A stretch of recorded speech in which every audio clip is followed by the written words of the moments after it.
Bonjour à toutes et à tous ceux qui viennent de trouver cette chaîne YouTube Démarche étudiant en France. Alors, je souhaite la bienvenue à tous ceux qui viennent de nous découvrir et également je dis bonjour à tous ceux qui sont là depuis toujours. Alors, aujourd'hui, on va parler de la disposition de vos documents lors de votre dépôt de visa. Alors, c'est-à-dire comment est-ce que vous devez ranger vos documents, voilà, de telle façon que ça soit bien ordonné. Parce qu'après, c'est pas n'importe comment qu'il faudra les mettre. Alors, du coup, dans cette vidéo, on va parler de ça. Comme vous le savez déjà, vous avez tout réuni vos documents et que vous avez votre rendez-vous de demande de visa. Et là, maintenant, il reste à ordonner, ranger, voilà, tous vos documents. Alors, donc là, on va diviser donc en 3 parties l'ordre des rangements de vos documents. Donc, on va parler d'abord du volet administratif, ensuite du volet hébergement et pour finir, le volet financier. Et donc là, ça va se succéder selon ces 3 volets. D'accord? Donc, dans un premier temps, on va donc parler quels sont les documents et comment les ordonner dans le volet administratif. En second lieu, on va parler également pour le volet hébergement, donc tous les documents, comment les ranger. Et pour finir, sur le volet financier, donc tous vos documents également, comment les ordonner et les ranger. Pour le volet administratif, on aura besoin tout d'abord de votre attestation de prescription, c'est-à-dire votre accord préalable de prescription. Ensuite, il y a le mail de Campus France, d'accord, le mail de confirmation de Campus France, ça aussi que vous avez déjà imprimé, je pense. Donc, vous avez ces deux documents et également aussi vous avez votre copie de passeport avec les 5 premières pages. Voilà, d'autres même peuvent vous dire 3 premières pages.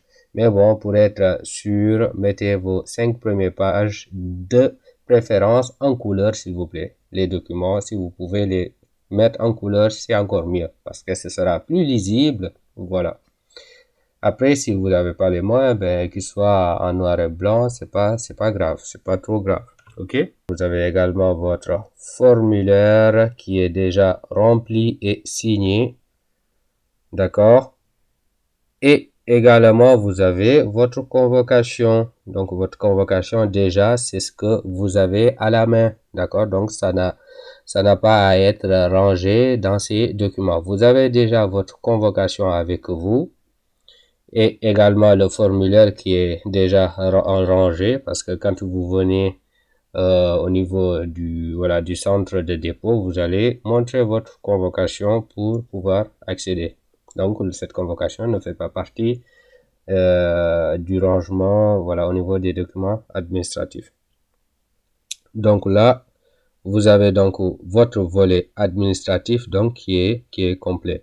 Donc dans ce volet, je répète, votre accord préalable de prescription, ensuite le mail de confirmation de Campus France et votre copie de passeport avec les 5 premières pages, votre formulaire rempli, c'est-à-dire le formulaire que vous avez rempli en ligne et que vous avez imprimé, et la convocation que vous avez donc sous la main, d'accord?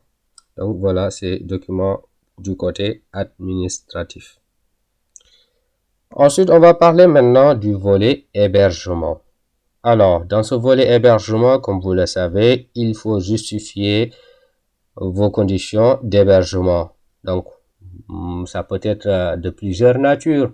Ça peut être, vous avez un hébergement gratuit, c'est-à-dire quelqu'un qui vous héberge. Vous allez fournir le document d'identité de la personne qui vous héberge, l'attestation d'hébergement, d'accord.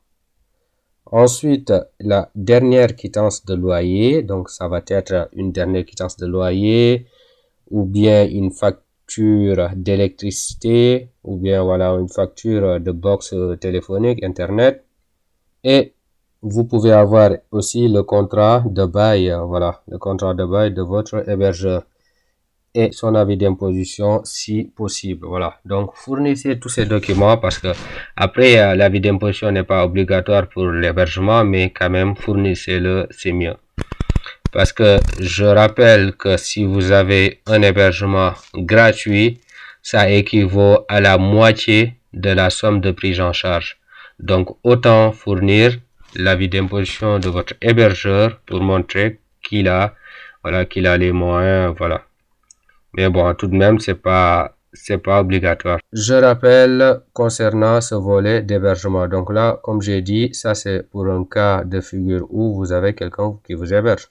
Donc si c'est pas le cas et que vous avez une chambre Crous qui vous attend, donc là, les documents vont être beaucoup plus simples. Donc il va falloir fournir tout simplement l'attestation de chambre du Crous ou voilà, ou bien d'une résidence privée. Donc si vous avez ça ou un contrat de bail, voilà. C'est des justificatifs qui montrent que vous avez le logement qui vous attend là-bas. D'accord? Ou sinon aussi, si vous avez une réservation d'hôtel qui est confirmée pour les 3 premiers mois ou bien voilà, moins de 3 premiers mois, comme par exemple avec la réservation Airbnb, que vous pouvez faire accompagné d'une lettre explicative de vos conditions d'hébergement. Voilà. Parce que je rappelle que l'ambassade, leur priorité pour eux est que vous ayez où habiter. Voilà. Il ne faut pas que vous débarquez en France et que vous n'ayez pas un endroit où loger. Donc c'est ça. Donc c'est pour cela que on voit majoritairement des refus de motif 5. Voilà, c'est par rapport à ça. Donc soyez vraiment rigoureux dans votre dossier, surtout du côté hébergement, sur ce volet hébergement. Donc fournissez tous les bons documents. Alors, donc si là c'est bon et que vous avez mis vos lettres explicatives et tout ça, voilà. On va passer au volet financier. Alors, dans ce volet financier, comme vous savez, il est important d'avoir les documents d'identité de votre garant, une attestation de prise en charge où il mentionne de vous verser soit 615 € par mois minimum ou soit la moitié, voilà, si vous avez quelqu'un qui vous héberge gratuitement toute l'année, d'accord?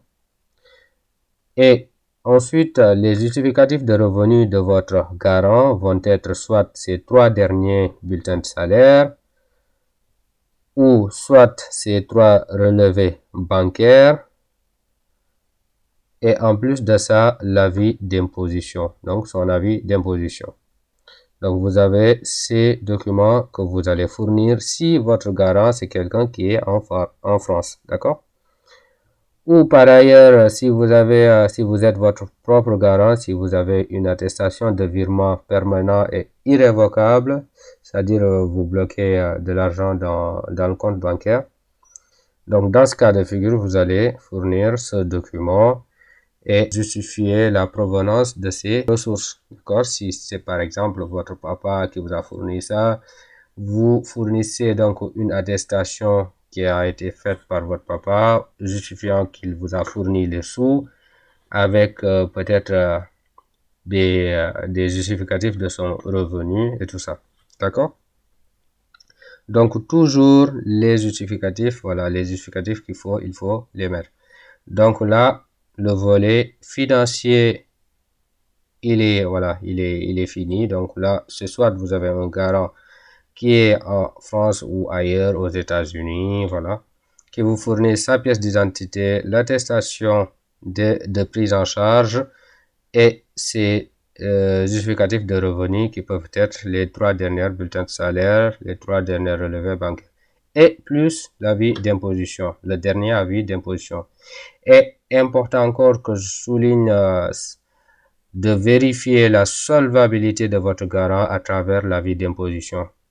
Donc, à travers l'avis d'imposition, vous avez le revenu fiscal de référence, donc qui vous aide à savoir combien gagne en moyenne votre garant par mois. D'accord?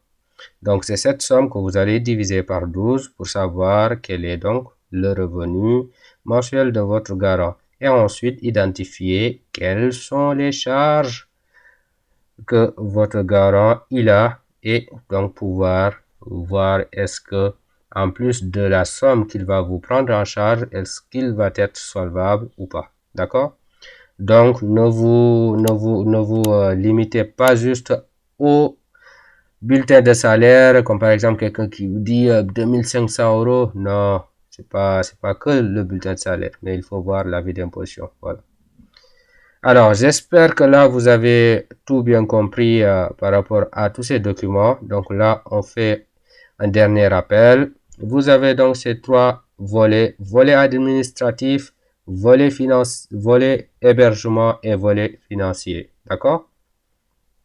Dans le volet administratif, l'accord préalable de prescription, le mail de confirmation de Campus France et votre copie de passeport avec les 5 premières pages, le formulaire de demande de visa qui est rempli et vous avez à la main votre convocation justement.